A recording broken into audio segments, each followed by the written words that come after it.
So what's up mga kumis? So dito na naman tayo sa Notorious Motorsports. So another Burmans project na naman tayo.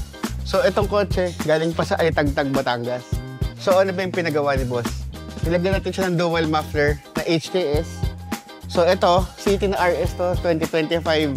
5 days ago pa lang tong kotse na to, nilagyan na kagad ng exhaust. So nagpunta kagad dito yung customer para lagyan ng exhaust system.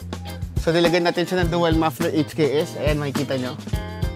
Yan. So kung mapapansin nyo, symmetrical yung gawa natin. Kasi ang gusto natin, pantay pa rin yung buga ng exhaust system. So ito na siya. So naka 2-inch piping siya.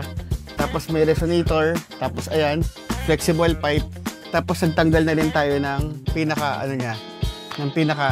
tawag dito, catalytic converter. So bakit ba natin tinatanggal yung catalytic converter?